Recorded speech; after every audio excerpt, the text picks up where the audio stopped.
हिमाचल सरकार में पंचायती राज एवं ग्रामीण विकास मंत्री मेरे साथी अनिरुद्ध सिंह जी, पूर्व में विधायक रहे सोनलाल जी, शिमला के महापौर सुरेंद्र चौहान जी, हमारे एडवाइजर नरेश चौहान जी, सेक्रेटरी राजेश शर्मा जी, सभी सम्मानित अधिकारी और हिमिरा की हमारी सारी बहनें, हमारे युवा साथी, पत्रकार बंधुओं,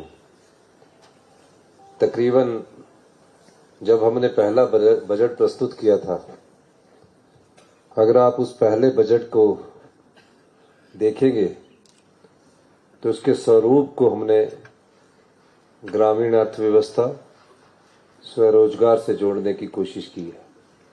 बजट बहुत कम लोग देखते हैं और जब मैं बजट ये प्रस्तुत कर रहा था तो अधिकारी ने कहा कि इस प्रकार का बजट पहली बार प्रस्तुत किया जा रहा है।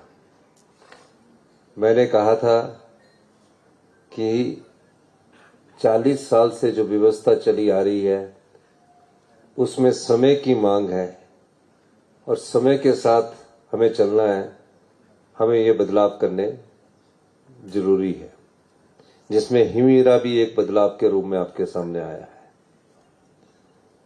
कई बदलाव हुए, कई चीजें धरातल पर आई। हिमाचल का जो प्राकृतिक सौंदर्य है, हमने उस आधार पर नीतियों को बनाना शुरू किया। हमारी जो संस्कृति है, उस आधार पर हम आगे कौन सी योजना लेकर आएंगे, इस पर हमने अपनी नीतियों को बनाया और आज हिमिरा का जो ई-कॉमर्स प्लेटफॉर्म लॉन्च किया गया है, ये इस दिशा में बढ़ता हुआ एक कदम है। धीरे धीरे इसको कैसे आगे बढ़ाना है, उसमें माननीय ग्रामीण विकास मंत्री जी ने काफी सुझाव दिए हैं। उसमें बदलाव किया जाएगा और उसको स्वरोजगार से जोड़कर महिलाओं को कैसे सशक्त करना है। जब से हमारी सरकार आई है, महिलाओं को सशक्त करने के लिए हमने कई परिवर्तन किए हैं, कई नियम बनाए हैं। जो लैंड सीलिंग एक्ट था, उसमें प्रॉपर्टीज में राइट नहीं था, काफी सालों से चला हुआ था। हमने उसमें राइट्स का प्रावधान बेटियों को किया, महिलाओं को किया। पुलिस भर्ती में 30% का आरक्षण महिलाओं को दिया। कई चीजों में हम महिलाओं में 18 साल से 21 साल की उम्र, हमने जो शादी की है उसको बढ़ाने का कानून हमने विधानसभा में पास किया। तो स्वरोजगार से जो जुड़ी महिलाएं हैं उनको कैसे सशक्त किया जाए, आए दिन नए योजनाएं लाई जा रही है, कानूनों में बदलाव किया जा रहा है, नियम परिवर्तित किए जा रहे हैं ताकि हिमाचल प्रदेश एक समृद्धशाली प्रदेश बने। इसमें कोई दो राय नहीं है। जो भगवान ने हमें दिया है, अगर सही रूप में उसका धोन किया जाए तो हम 2032 में हिमाचल प्रदेश के सबसे समृद्धशाली और अमीर राज्य बनेंगे। ये बात मैं इसलिए बार बार कहता हूं, उसमें पर समाज के सभी वर्गों का साथ चाहिए। हिमिरा हुई, अभी हमने स्वरोजगार की तरफ राजीव गांधी ई टैक्सी योजना शुरू की। उस टैक्सी योजना के तहत कल मैंने जब ब्रीफ लिया तो 55 लोगों ने ई टैक्सी योजना का लाभ उठाया। आज हिमिरा से 7 बैन जारी, आने वाले समय में 70 बैन होगी। इसको और मॉडिफाई करने की भी जरूरत है, उसको भी हम और मॉडिफाई करेंगे। और पैसे की किसी चीज में कमी नहीं है। मैं कुछ और बात आपको ये भी बताना चाहता हूं कि हमारी संपदा का 70% कुछ ही लोगों के हाथ में रहता है। हम गांव में बसने वाले लोग हैं, 80% लोग, हमारी आबादी ग्रामीण क्षेत्रों में रहती है और हम ग्रामीण अर्थव्यवस्था को मजबूत करने के लिए कोशिश कर रहे हैं। ग्रामीण अर्थव्यवस्था में कैसे महिलाओं के और पुरुष के हाथ में पैसा है। आपने देखा कि मनरेगा की दिहाड़ी कभी किसी ने नहीं सोचा था, 60 रुपए की बढ़ोतरी हमारे द्वारा मनरेगा की दिहाड़ी में की गई है। यानी कि आज आप मनरेगा की 350 रुपए की 300 रुपए के करीब दिहाड़ी ले रहे हैं। ग्रामीण अर्थव्यवस्था कैसे मजबूत हो, किसान के हाथ में कैसे पैसा आए। दूध जो मिल्क फेडरेशन के द्वारा 32 रुपए लीटर खरीदा जाता था, 30 रुपए लीटर खरीदा जाता था। मैं अभी रामपुर गया, रोडू गया, अब लोग गायें भी रखने लग गए हैं और 45 रुपए किलो सरकार के द्वारा खरीदा जा रहा है, मिल्क फेडरेशन के माध्यम से खरीदा जा रहा है। भैंस का दूध जो 40 रुपए किलो खरीदा जाता था, उसको बढ़ाकर भी 55 रुपए कर दिया गया है। और स्वयं सहायता रोजगार के लिए हमने लोन की व्यवस्था की है। ये सब चीजें क्यों की जा रही है? ये ग्रामीण अर्थव्यवस्था का मतलब है कि गांव के किसान के हाथ में, गांव में रहने वाले व्यक्ति के हाथ में पैसा पहुंचे। इसलिए बड़े बदलाव हम कर रहे हैं। जो लोग विरोध करना चाहते हैं, उनका काम विरोध करने का है, हमारा काम करने का है। तो मैं ये मानता हूं कि विभिन्न विभागों में हमने व्यवस्था परिवर्तन के द्वारा आत्मनिर्भर हिमाचल की परिकल्पना की है। अभी आने वाले समय में हम जंगल लगाने का काम भी महिला मंडल, स्वयं सहायता समूह को देने जा रहे हैं। युवाओं को, मंडल को हम जंगल लगाने के लिए पैसे भी देंगे कि जहां सरकारी जगह है वहां आप जंगल लगाएंगे। अभी तो फॉरेस्ट गार्ड लगाता है, हमारे से भी एक पौधा लगा दिया जाता है कि ये ट्री प्लांटेशन का कार्यक्रम शुरू किया गया है। आप मुख्यमंत्री है, मंत्री है, विधायक है, सबसे एक पौधा लगा दिया जाता है। हमने उसमें भी परिवर्तन किया कि गांव में जहां भी खाली जगह है, जहां भी खाली स्थान है, उस महिला मंडल को उसकी ट्री प्लांटेशन करने की और सर्वाइवल के लिए भी हमने पैसा रखा। जब तक वो बड़ा नहीं हो जाता तब तक उसको हम महिला मंडलों को पैसा देंगे। ये भी आने वाले समय में हम बदलाव करने जा रहे हैं। तो कई नीतिगत बदलाव हम ला रहे हैं। और जो आपकी संपदा है वो उस आदमी को मिलनी चाहिए जो उसका सही हकदार है। ये नहीं कि सब कुछ मुझे ही मिले। धनवान को और धनवान बनाते जा रहे हैं और उसके अधिकार और उसके हक पर हम उसको खाते जा रहे हैं। ऐसा नहीं होना चाहिए। जो गांव में रहने वाला है, जो कुछ नहीं कर सकता बेचारा, काफी सालों गरीबी में रह रहा है, उसको हम सब चीजें देंगे। उसको 300 यूनिट फ्री बिजली भी देंगे, उसको पानी भी देंगे, उसको रहने के लिए, मकान के लिए पैसे भी देंगे। लेकिन जो संपदा संपन्न है, जिसकी करोड़ों रुपए की आय है, जिसके लाखों रुपया टैक्स के रूप में चले जाते हैं, अगर हम उसको सब्सिडी देते हैं, अनुदान देते हैं, तो वो गरीब के हक में डाका डाल रहे हैं। क्योंकि वो तो समृद्धशाली लोग हैं। इसीलिए हमने पिछले कल 1 तारीख को मैंने अपने बिजली के जो मीटर थे, मुझे नहीं पता था, मैंने कहा कि एक घर मेरा यहाँ है।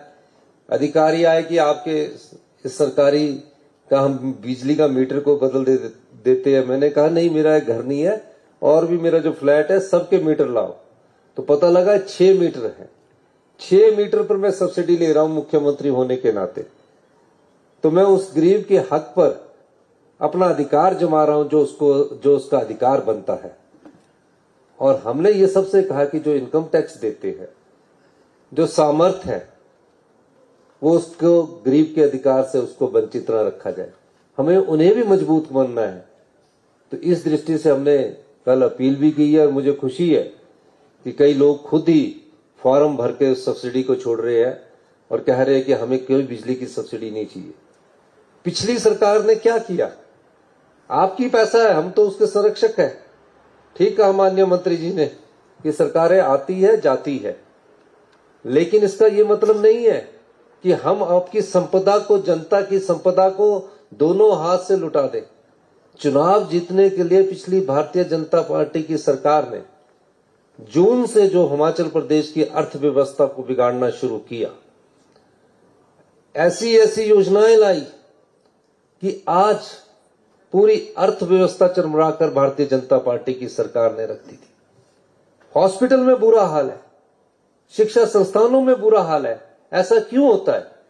ऐसा इसलिए होता है कि जब आप ठीक ढंग से उस पैसे का, जनता की संपदा का सही इस्तेमाल नहीं करते, तो उसका मतलब यह होता है कि आपके हॉस्पिटल अच्छे नहीं होंगे, आपके स्कूल अच्छे नहीं होंगे, आपकी सड़कें अच्छी नहीं होगी। चुनाव जीतने के लिए 5,000 करोड़ रुपए की रेवड़ियां बांट दी। बड़े बड़े होटल वाले, बड़े बड़े उद्योगपतियों को बिजली माफ कर दी गई। जिनका करोड़ों रुपए का इनकम टैक्स है, उनको सब्सिडी दे दी गई। अभी भी सब्सिडी मिल रही है। जो करोड़ों रुपया कमाते हैं, उस सब्सिडी पर गरीब का अधिकार है। इस समाज से हमने लिया है और एक समय समाज को देने का भी है। हमारा समय अब समाज को देने का है। हमने यहां पढ़ाई ली, शिक्षा ली, बड़े हुए, पले, तो ये चीजें सब समाज के लिए होती है। 5,000 करोड़ में कि फ्री कर दो, सब कुछ फ्री कर दो। फ्री तो हम सब कुछ हम भी कर सकते हैं। हम भी सोचते हैं कि हमको भी फ्री कर देना चाहिए सब कुछ। लेकिन अगर हम राजनीतिक लाभ के लिए हिमाचल के किसान के भविष्य को अंधकार में डालेंगे, अगर हम राजनीतिक लाभ के लिए युवाओं के भविष्य को अंधकार में डालेंगे, महिलाओं के भविष्य को अधिकार में डालेंगे, मजदूर के भविष्य को अधिकार में डालेंगे, तो ये उनके साथ न्याय नहीं है। ये सिर्फ अपनी राजनीतिक रोटियां सेकने के लिए प्रलोभन देकर अपनी सत्ता को दोबारा हासिल करने का तरीका बन गया था।